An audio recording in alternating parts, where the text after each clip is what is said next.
जब जीव को मनुष्य शरीर में जन्म लेना होता है तो प्रकृति में वर्षा के साथ आता है,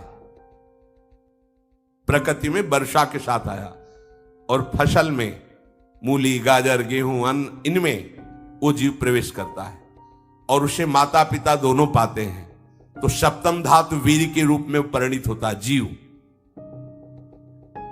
वो वीर कण के रूप में माता के उदर में जब प्रवेश करता है तो एक रात्रि में मां का और पिता का, दोनों का वो जो वीर मिलता है, उस रज और वीर के मिलने से एक कलल सा बनता है। 5 रात्रि व्यतीत होने के बाद एक बुदबुदा सा बनता है। 10 रात्रि व्यतीत होने के बाद एक बेर की सी आकृति होती है।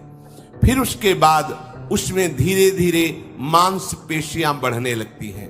1 महीने में उसके सिर निकल आता है, 2 महीने में हाथ पांव अंगों का विभाग होता है, तीसरे महीने में नख, रोम, अस्थि, चर्म, स्त्री पुरुष के चिन्ह प्रकट हो जाते हैं, 4 महीने में मांसादि 7 धातुएं प्रकट हो जाती है, 5वें महीने में चेतना जागृत हो जाती है। जैसे अपने चेतना, ऐसे 5वें महीने में गर्भस्थ शिशु की चेतना जागृत हो गई।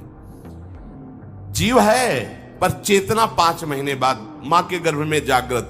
अब उसे भूख लगती है, प्यास लगती है, वहां की तापमयी जलन, पीड़ा, छोटे छोटे कीड़ों के द्वारा काटना, 6ठे मास में झिल्ली से लपटा हुआ मां की दाहिनी कोख में कीड़े की तरह तड़पता है। उस समय माता को कड़वे और खट्टे पानी की लालसा होती है, जिससे उसके अंगों में जाकर भयंकर जलन होती है। यह है भोग। वो कृमि कीड़े की तरह तड़पता है। मलमूत्र के गड्ढे में बीच में झिल्ली में बंधा हुआ वो जीवात्मा सुकुमार तो होता है, वहां के कीड़े उसे नोचते हैं छोटे छोटे, वो तड़पता है। माता प्रसन्न होती कि जब बच्चा हिलता है बोले है, उसकी दुर्गति हो रही, वहां भयंकर कष्ट पा रहा है। ऐसा क्लेश होता है कि क्षण क्षण में बेहोश होता रहता है। माता के खाए हुए कड़वे, तीखे, गरम, नमकीन, रूखे, खट्टे, यही पदार्थ पाने की इच्छा होती है माता, क्योंकि उसको भोग भोगना है। उसके कोमल शरीर में भयानक पीड़ा होती है जब माता ऐसे पदार्थ खाती है। गर्भाशय की झिल्ली में लिपटा हुआ, आंतों और मलमूत्र से घिरा हुआ सिर, पेट की और पीठ और गर्दन एक कुंडलाकार, ऐसे कंकण जैसा, ऐसी आकृति गर्भस्थ शिशु की होती है। पिंजड़े में बंद पक्षी के समान पराधीन, ना तो वो हिलडुल सकता है ना बोल सकता है, बड़ा असमर्थ दुख को भोग रहा है, चेतना पूरी है। इसी समय भगवान द्रवित होकर उसे ज्ञान देते हैं, गर्भस्थ शिशु को, सबको। जे उसे ज्ञान होता है तो सैकड़ों जन्म के कुकर्मों से याद आते हैं, सैकड़ों जन्म के। ओहो, ये मेरे कर्म का ही फल, मैंने ऐसे कर्म किए इसलिए दुख भोग रहा हूं। बेचैन हो जाता है, कैसे निपट पाऊंगा, सैकड़ों जन्म के कर्म जमा है। अब महान अशांति उसके हृदय में, उस शरीर में भयंकर पीड़ा। कुंडलाकार शरीर है, हिल भी नहीं सकता है, बस कीड़े काटते, बड़ी तड़पन, बड़ी जलन, भूख प्यास की जलन। अब एक और भयानक जलन हुई, उसे स्मरण हो जाता है कई जन्मों के, सैकड़ों जन्मों के पाप कर्मों का। 7वां महीना आरंभ हुआ कि ज्ञान का उन्मेष हो गया। अब प्रसूति वायु उसे चला रही है, तड़पता है वो। सप्त धातु में स्थूल शरीर से बंधा हुआ वो जीव भयभीत होकर के पुकारता है, अगर कोई भगवान है तो एक बार मुझे यहां से निकाल दे। वो विनय करता है भगवान से, कोई अगर भगवान है जिसने मुझे इस बंधन में डाला है, एक बार निकाल दे, यहां से जाके केवल भजन करूंगा। जीव कहता, जंतुरुवाच तस्योपशन्नमवितुम जगदिच्छयात् नाना तनोर्भुवि चलच्चरणारविंदम सोहम ब्रजामि शरणम रकुतो भयम में येने दृशी गतिरदर्श सतोनुरूपा। हे प्रभु, मैं बड़ा अधम हूं। ये ज्ञान भगवान की तरफ से गर्भस्थ शिशु को होता है। देखो, स्वयं वो इतना कष्ट पा रहा है, फिर जब आप गर्भ हत्या करते हैं तो आपका पाप कितना बड़ा होगा सोचो। सब माताओं से विनय है, संयम से रहो, सावधान रहो। ये हत्या ऐसी नहीं कि तुम्हारे दान पुण्य से क्षमा हो जाएगी। ये जो भ्रूण हत्या है, गर्भ हत्या है, बहुत बड़ा पाप है। आप लोग अज्ञान के कारण इसको ध्यान नहीं देते, इसे खिलवाड़ समझते हो। कितना ज्ञान है। बेटी ही मां है, बेटी ही बहन है, बेटी ही पत्नी बनती है, बेटी ही किसी के जीवन को धारण करने वाली बनती है। और आपने गर्भ में देख लिया बेटी है, तुम स्वयं मां होकर उसका साथ दे रहे हो, उसका नष्ट करने के लिए। हमारी तो बात ही समझ में नहीं आती, क्या बुद्धि भ्रष्ट हो गई। अगर पुरुष का इतना महत्व है तो बेटियां ना हो तो तुम्हारी कौन सी गति होगी, सोचो जरा। जीना मुश्किल हो जाएगा तुम्हारा। तुम पुरुष किस काम के रह जाओगे। तुम्हारा अर्धांग काट दिया जाए तो तुम कैसे होगे। ये स्त्री स्वरूप अर्धांग है। जिस घर में मां बहन नहीं है, स्त्री स्वरूप नहीं, स्मशान जैसा वो होता है। ध्यान दीजिए, ये बहुत बड़ी गलती है जो अपनी बेटियों की हत्या करते हैं। ये वो पाप है जो अक्षम्य अपराध है। स्त्री हत्या करना शास्त्रों में बहुत बड़ा पाप कहा गया है। फिर वो तो बच्चा है, बिल्कुल नहीं। जिनसे हो गया है, श्रीमद् भागवत का सप्ताह मूल संस्कृत से सुनो और भगवान से प्रायश्चित प्रार्थना करो कि हे नाथ, भूल से गलती हो गई, दूसरा कोई उपाय नहीं। ध्यान से समझ लीजिए, तुम्हारे भ्रूण हत्या गर्भ हत्या के पाप को नष्ट करने में एकमात्र श्रीमद् भागवत समर्थ है, दूसरा कोई नहीं। कोई दान पुण्य तीर्थ स्नान तुम्हें क्षमा नहीं कर पाएगा। यह ऐसा महापाप है। अगर हृदय में जलन करके और मूल संस्कृत के द्वारा पूरी 7 दिन में भागवत श्रवण की जाए नियम से, तो भागवत समर्थ है, इस हत्या के पाप से भी आपको मुक्त कर देगी। जिनके ऐसे हत्या हो गई हो करवा लो, नहीं तो बुद्धि आगे भ्रष्ट करके तुम्हें हरि गुरु से विमुख कर देगा। ये पाप ऐसा नहीं कि तुम्हें 2-4 माला घुमाने से क्षमा हो जाएगा। ये महत अपराध है। सबकी समझ में नहीं आता, समझ जाओ, नहीं तो आप जहां भी हो वहीं से भ्रष्ट कर देगा। ये अपराध नष्ट नहीं होगा, श्रीमद् भागवत की कृपा से नष्ट हो जाएगा। यह हमें बहुत विश्वास है। श्रीमद् भागवत सप्ताह की यह है ही महामहिम। प्रेत योनि को प्राप्त धुंधकारी को सीधे भगवत पार्षद स्वरूप देकर परम पद में आरूढ़ कर दिया। केवल 7 दिन की मूल संस्कृत एक भी श्लोक नहीं छूटना चाहिए। अगर सप्ताहिकी का पारायण हो तो इस भ्रूण हत्या गर्भ हत्या से भी निवृत्ति मिल जाए। अब वो जीव भगवान को पुकारता है, मैं बड़ा नीच अधम हूं। भगवान, आपने जो मुझे गति दिखाई है तो मेरे कर्म के अनुसार ही है, आपका इसमें कोई दोष नहीं। हम लोग जब कष्ट भोगते तो भगवान से कहते हैं हमने तुम्हारा क्या बिगाड़ा। भगवान ने नहीं बिगाड़ा, तू खुद देख क्या बिगाड़ लिया अपना। करो पापाचरण। अब देखो, हमने तो जीवन में कोई पाप नहीं किया और कितने गर्भ हत्या की है, कितनी खिलवाड़ समझे हो। ये बिल्कुल भयावह चीज है, आप लोगों को नहीं। हम बार बार इसीलिए कह रहे कि भयावह वस्तु है, तुम्हें बहुत ऊंचाई से घसीट के भ्रष्ट कर देगी। बहुत होश में हो, भूल के कभी ऐसा न करना जहां तक हमारी आवाज पहुंचे, जहां तक सुनाई दे। गर्भ हत्या मत करना, संयम से रहो। इस तरह का व्यवहार मत करो कि तुम्हारा मनुष्य जन्म ही व्यर्थ चला जाए।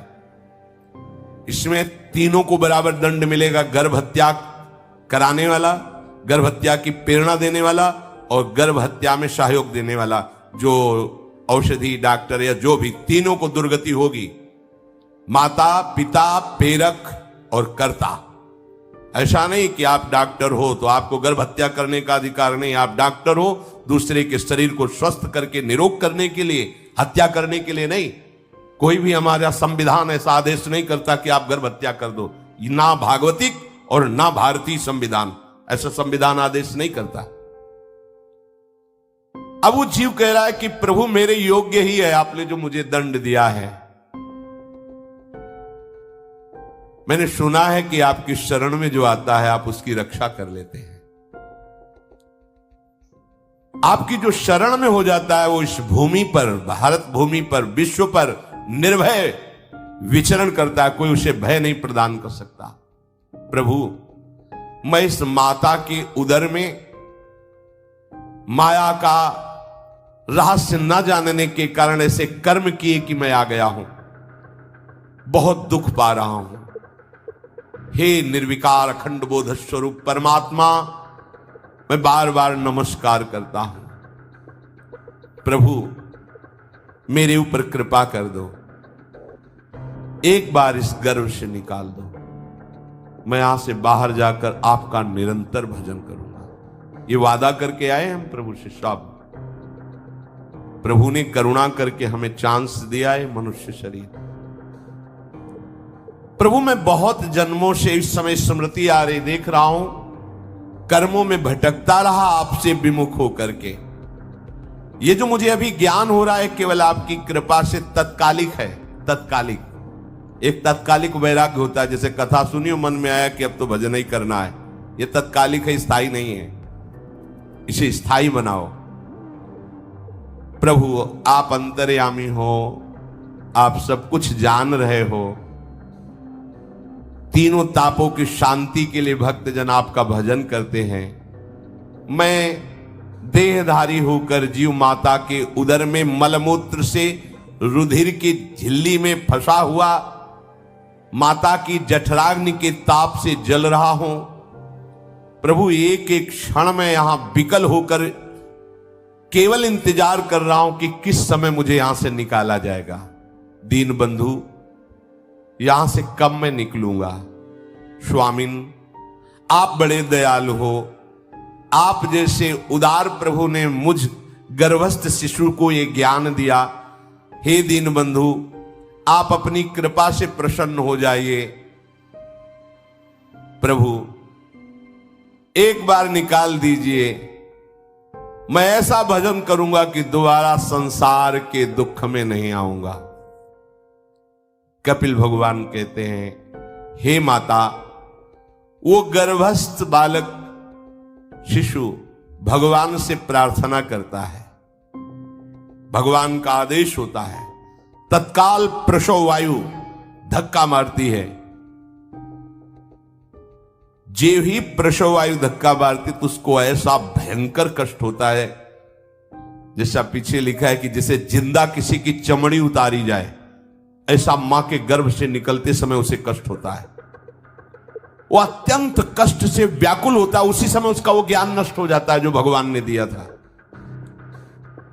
उस समय उसकी श्वास की गति रुक जाती, जैसे किसी का गला दबा दिया जाए तो कैसा लगेगा। ऐसे ही पूरी की पूरी भागवती की स्मृति नष्ट हो गई। होश आया तब देखा कि वो बाहर पड़ा हुआ है, माता के उस मलमूत्र में सना हुआ विष्ठे की कीड़े की तरह। गर्भवास में जो दिव्य ज्ञान प्रकट हुआ था भगवान की कृपा से वो सब नष्ट हो गया। भूमि परत भा ढाबर पानी, तिम जीवे माया लपटानी। चेतन आई तो रोने लगा। वो ज्ञान कहां गया, वो ज्ञानदाता कहां गया। वो कहता कहां कहां, बोले थाली बजाओ बच्चा हुआ है। और वो तो रो रहा है कि कहां, वो ज्ञान कहां गया जिसके बल से मैं कह रहा था कि बाहर निकाल दो, मैं आपका भजन करूंगा। सब खत्म ज्ञान। जो लोग उसका अभिप्राय नहीं समझते वो उत्सव मनाते हैं। बालक हुआ है, वो रो रहा है, वो कहां गया ज्ञान, कहां कहां कहां। छोटा बालक यही रोक कहता कहां। अभी जो ज्ञान उत्पन्न हुआ था, जो अभी भगवान का बोध हुआ था, वो कहां गया कहां गया। घर परिवार के लोग उसका पालन पोषण करते रहते हैं, उसमें कोई निषेध करने की शक्ति नहीं हो रही। मच्छर काट रहा है, दुख हो रहा है, हटा नहीं सकता बालक। उस जीव को शिशु अवस्था में जब कपड़ों पे लिपेट कर इसे लिटाया जाता है तो तो इतना कोमल त्वचा होती कि कपड़े भी उसको, जैसे खुजलाहट है, पीड़ा है या जलन है, बिल्कुल कोमल त्वचा होती, कुछ नहीं कर सकता हो, पर रो सकता है। ना खुजलाने की, ना करवट बदलने की, ना उठने की कोई सामर्थ्य नहीं। बड़ा कष्ट पाता है बाल्यावस्था में, क्योंकि त्वचा बड़ी कोमल होती, दास मच्छर आदि जीव उसको काटते हैं। गर्भावस्था का कोई ज्ञान नहीं रहा, सिर्फ रोना ही रोना रह रहा। इस प्रकार उसकी बाल्यावस्था कटी, कौमार अवस्था आई, पौगंड अवस्था, इनमें वो खिलवाड़ में फंस गया। जैसे जैसे बड़ा होता जाता, चेतना, गुनगुना, ये कार, ये प्लास्टिक के ऐसे, उनमें मगन है। देखो ना छोटे बच्चों को, अज्ञानवश इसकी ये अवस्था कट गई। बड़े भाग्यशाली ऐसे भी बच्चे हैं जो तुतला के बोलते, उनकी मैया कहती राधा बोलो, राधा। देखो ये सौभाग्य, प्रणाम है उन माताओं को जो अपने बच्चों को भगवान नाम बुलाती हैं कि आप बोलो, श्री हरिवंश बोलो, राधे राधे बोलो। धीरे धीरे उसकी युवा अवस्था पहुंची। इस समय उसके अंदर एक भूत सवार होता है। जवानी का भूत है, ये सबके सवार होता है। अगर मंत्र चल रहा है तो भूत नहीं चढ़ेगा, नाम चल रहा है तो भूत नहीं चढ़ेगा, नहीं तो भूत चढ़ जाता है। ये कुछ भी करवा सकता है भूत, भूत ही तो है ना। वैसे ही पंचभूत लिपट गए, ये ऊपर से जवानी का और भूत सवार हुआ तो जौवन ज्वर के ही नहीं बलकावा। जवानी में कोई भी ऐसा अपराध नहीं जो हो ना जाए। बड़ा भयानक इसमें स्वरूप होता है। इसमें केवल भोग, केवल भोग, एक ही दृष्टि रहती है, भोग भोगना। अज्ञानवश जब भोगों की प्राप्ति में बाधा पड़ती तो भयंकर वो क्रोध करता है, शोकाकुल होकर हिंसा कर बैठता है।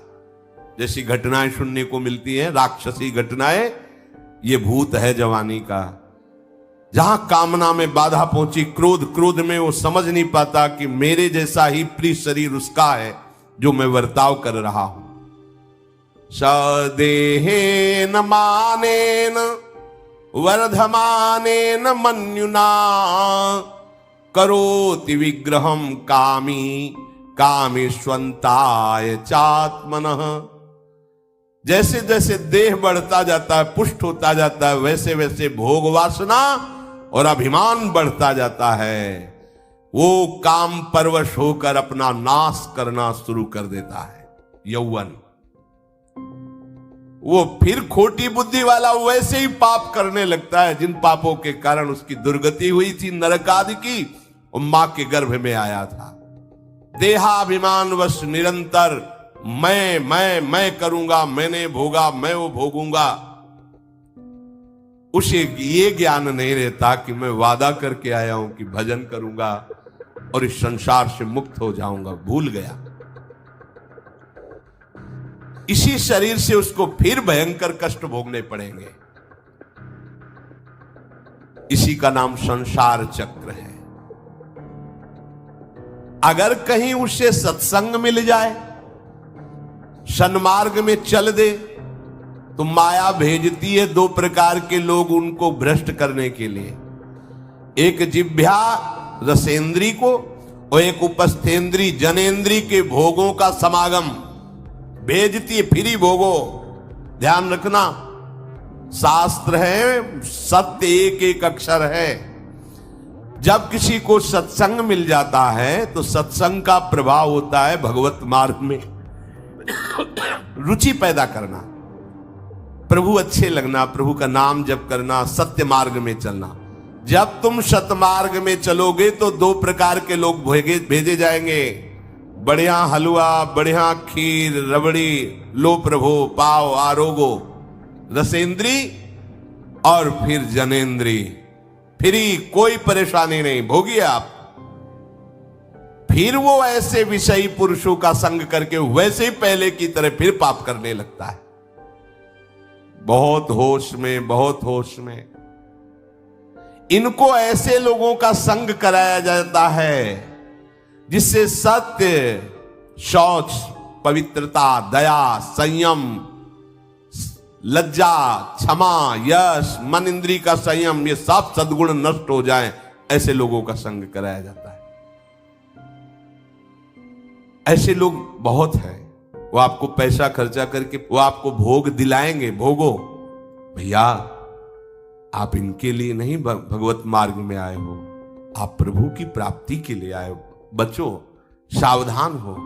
ये देखो, शास्त्र कह रहा है रसेंद्री और जनेंद्री दो की सुविधा देने वाले लोग मिल जाएंगे। अत्यंत सोचनीय, मूढ़, देहात्मदर्शी ऐसे असत पुरुषों का संग करके भ्रष्ट हो जाता है। अच्छा, वो आग लगा दिए, वो चल दिए, फिर नहीं देंगे। कुछ लोग ऐसे होते हैं कि 10 दिन अपने पैसे से आपको नशा करवाएंगे, फिर इसके बाद तुम्हें उनके पैरों में गिरना पड़ेगा, फिर मांगने से भी नहीं देंगे, पहले फिर ही देंगे। आदत बिगड़ गई। ऐसे लोग मिलेंगे, मुस्कुराएंगे, हंसेंगे, आपको गले लगाएंगे, आपको लगेगा जीवन का सार मिल गया, फिर इसके बाद जूते चलाएंगे, गली में नहीं देखने देंगे। अब तुम्हारी वृत्ति बिगड़ गई, तुम उधर ही ताको, होश में होश में। इस जीव को किसी और के संग से ऐसा बंधन, ऐसा मोह नहीं होता जैसा कामिनियों के संग से होता है। भगवान कपिल देव जी कह रहे, न तथास्य भवेन मोहो बंधश्चान्य प्रसंगतः योषित संज्ञाद यथा पुरुषो यथा तत्संग संगता। कामी पुरुषों का, कामिनियों का संग जैसा परमार्थ भ्रष्ट करता है, वैसा और किसी से नहीं हो सकता। इसलिए तुम इतना अपने को मत साधक समझ लो कि हमारा कौन बिगाड़ सकता है। उदाहरण में दे रहे, प्रजापति स्वाम दुहितरम दृष्ट्वा तद्रूप दर्शितः रोहित भूताम शोनवधा वृक्ष रूपी हतत्रपहा। स्वयं प्रजापति भगवान ब्रह्मा जी ने अपनी पुत्री को जब देखा, प्रसंग आता है, सरस्वती जी, बहुत सुंदर सरस्वती जी है, तो अपने को संभाल न सके।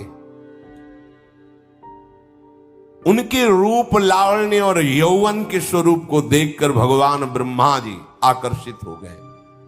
इसलिए दूसरों की तो बात ही क्या है, हम सब ब्रह्मा के ही बनाए हुए हैं, वो आकर्षित हो गए। इसलिए बलम में पश्चिमाया स्त्री मैया जैनो दिशाम या करोति पदाक्रांतान भूर्विजंभेण केवलम।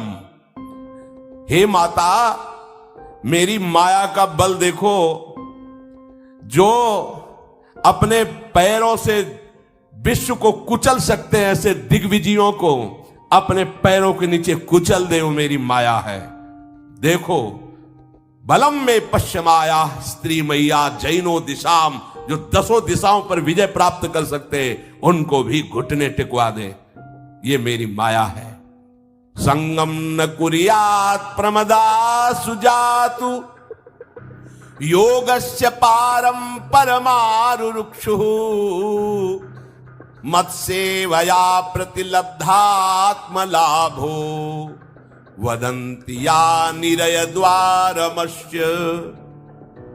श्री भगवान कह रहे हैं, अहो मेरी इस माया का बल देखो। इसलिए जो मेरे को प्राप्त करना चाहता है, योगारूढ़ होना चाहता है, भजन में आगे उन्नति चाहता है, उसे चाहिए जो तुम्हें भ्रष्ट करने के लिए इशारे करे, चाहे स्त्री हो चाहे पुरुष।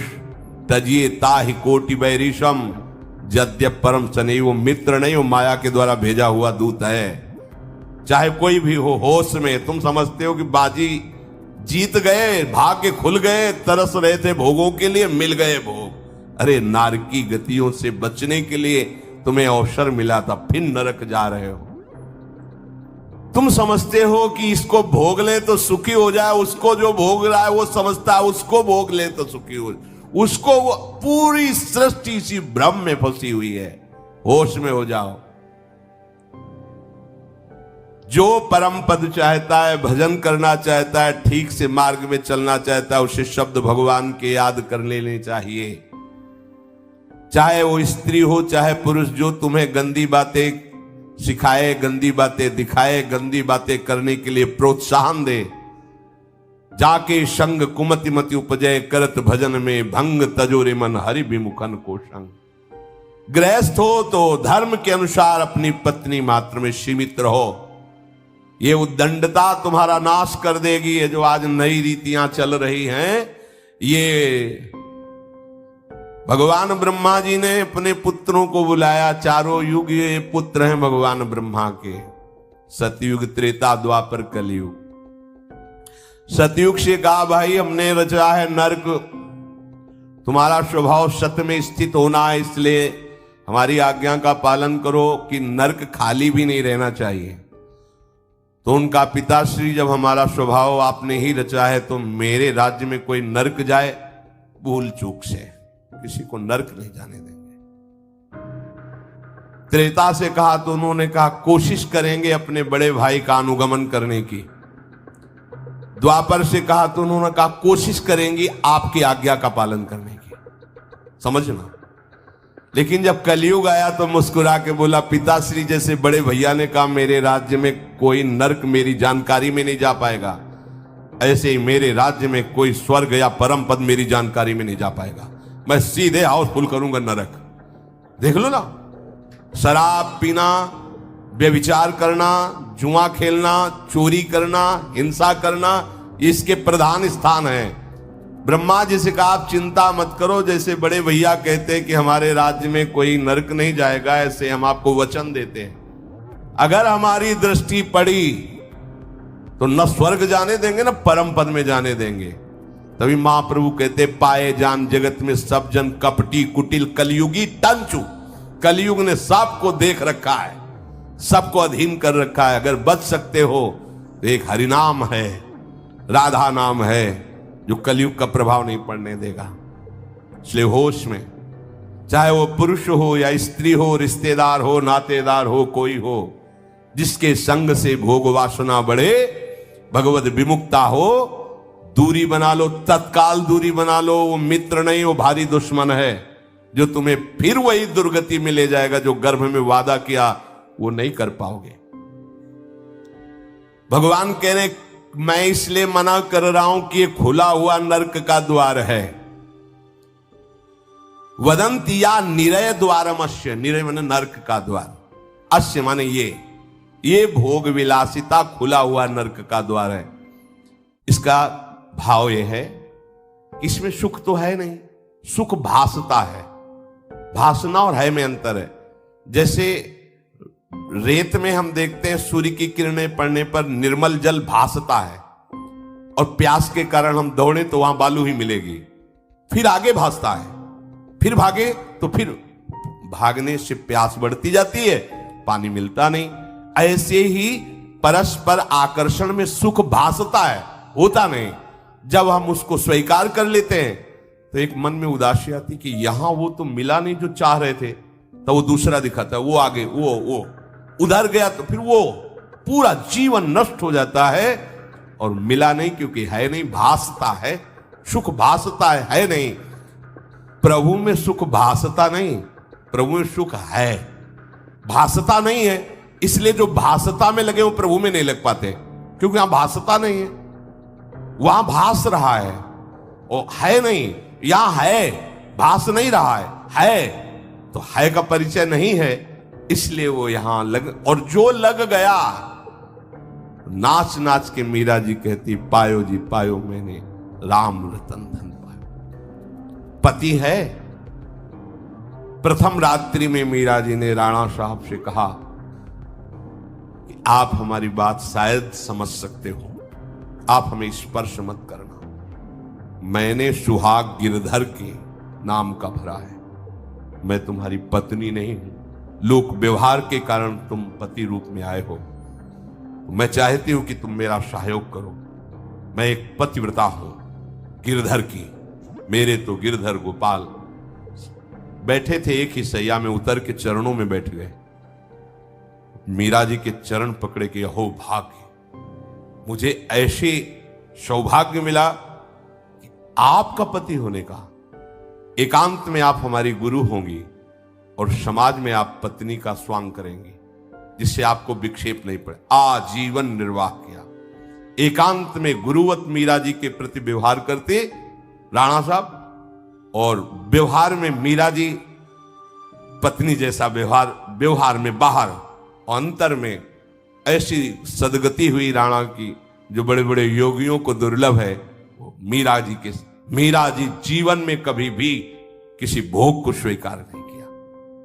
गिरधर के रंग राची, सब भोग चरणों में लुट रहे थे। सोचिए, राज परिवार में ब्याही गई, क्या था? किसी भी सुख की आकांक्षा नहीं। यह है रंग श्री हरि का। है नहीं ना उनमें सुख। जो है सुख वो मिल गया तो फिर भासने की तरफ क्यों बढ़ेगा? इसलिए ये जो मेरी माया है, ये मित्र बनकर पहले सेवा के बहाने से धीरे धीरे पास आती है। आती है का शब्द माया के लिए है। वो किसी भी रूप में होगी। माया का कोई रूप नहीं आज तक वर्णन किया गया। कोई भी रूप हो, वस्तु, व्यक्ति, स्थान, घटना, कुछ भी।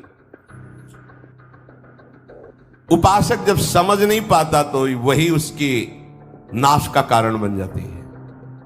बहुत सावधान। हमें नहीं पता किस रूप में आएगी। जिनको पता है हम उनको अपने पास रखें।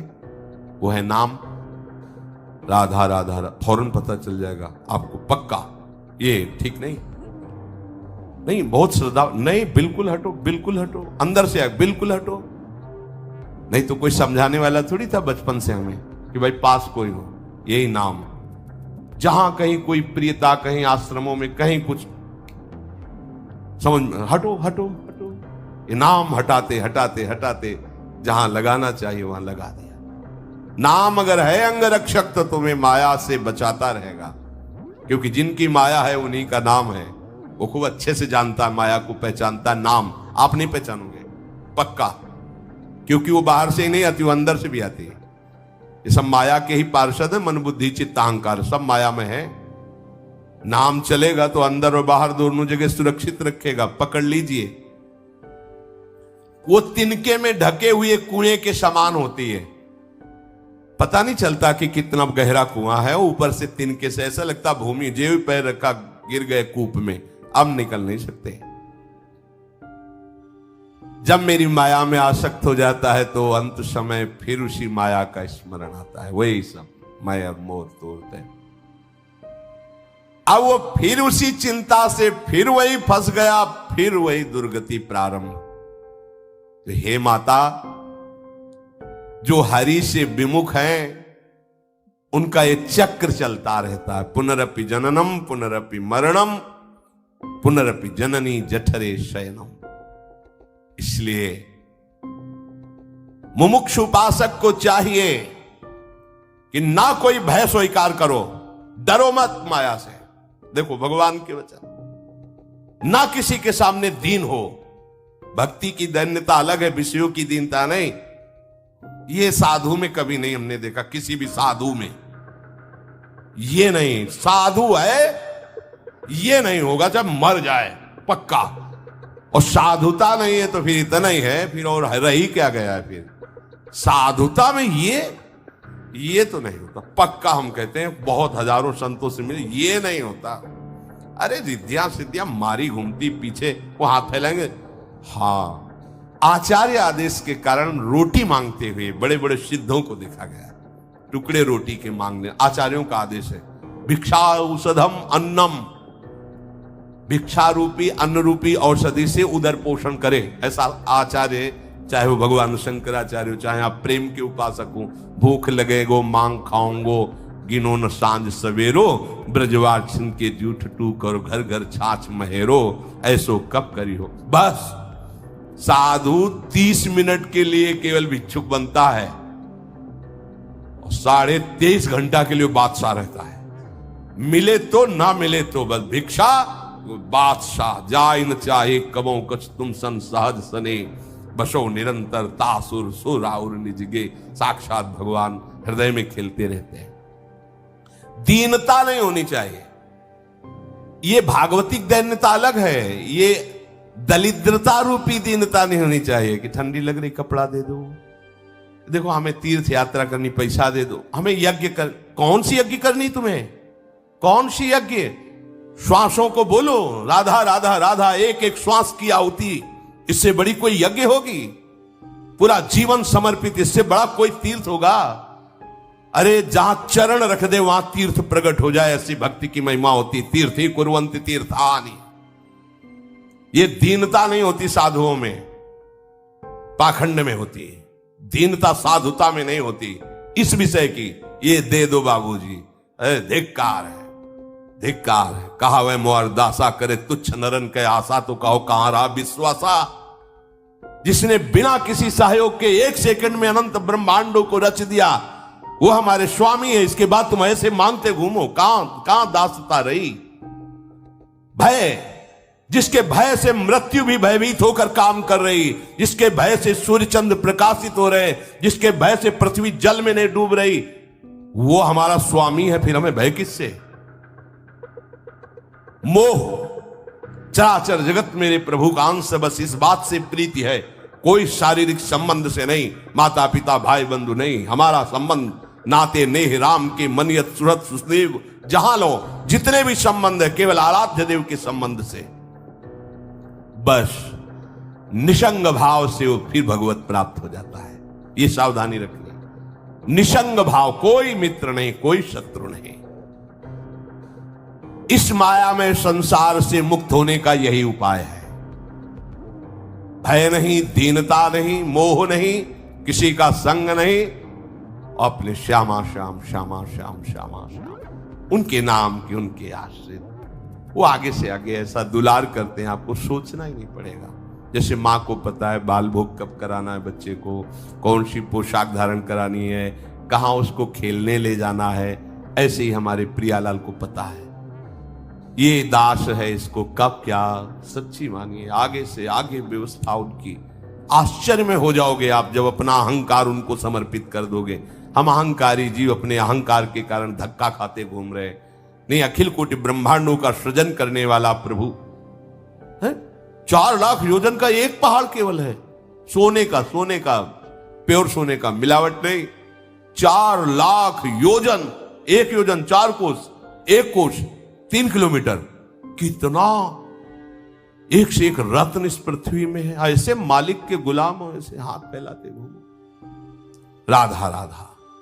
इस शरीर को बहुत ध्यान से सुन लो। जो इस शरीर को निक्षेप माने धरोहर होता है, धरोहर की भांति। जैसे हम तुम्हें दे दे कि 500 रुपए रख लो, हमें जब काम लगेगा ले लेंगे, तो 500 रुपए रखे आपकी जेब में, लेकिन आप कभी उसे अपना नहीं मानेंगे।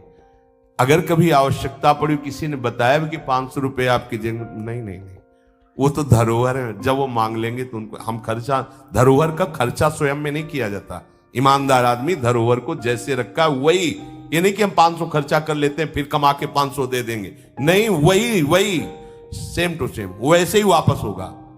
तो ये शरीर प्रभु की धरोहर है। सुधा निधि में भी एक श्लोक में आया है, ये प्रियाजू की धरोहर है। कबीरदास जी ने भी कहा है, चदरिया जैसी की तैसी धरि दीनी। जैसी दी थी प्रभु, हमने मलिन नहीं की, वैसे की वैसे वापस कर दी। तो क्या होगा उसका परिणाम? मोक्ष, भगवत प्राप्ति। इसे मलिन करने का अधिकार तुम्हें नहीं। ये चदरिया जो मिली है, मनुष्य शरीर, ये भगवत प्राप्ति। इसे गंदा मत करो। शरीर को धरोहर की भांति रखकर, ये गुरु की संपत्ति है, ये इष्ट देव की संपत्ति। तन वांग मनोभिरमलई सोहम तविवासिता। ये शरीर, ये मन, ये वाणी हमारे गुरुदेव को समर्पित, उनकी आज्ञा के अनुसार चलना है। तो क्या होगा? अनासक्ति बढ़ेगी, किसी से कोई राग नहीं, अनासक्त होकर भगवत प्राप्त हो जाएगा। एक ही उपाय समस्त दुखों से बचने का, मामुपेत्य। जो मेरे आश्रित हो गया, मेरा भजन करता है, पुनर्जन्म नहीं होता उसका। क्योंकि दुखालयम शाश्वतम, संसार में वही जवानी, वही बुढ़ापा, वही रोग, वही योनियों में भटकना। थोड़ा तो थक जाओ। तुम्हें नहीं चाहिए दिव्यता तो कम से कम इतना समझ लो। फिर वही प्रारंभ वाली बात कहते हैं कि देश विदेश सुख के लिए भटकते हो, तो हम भी तो ऐसे देश की बात कर रहे जहां सुख ही सुख है।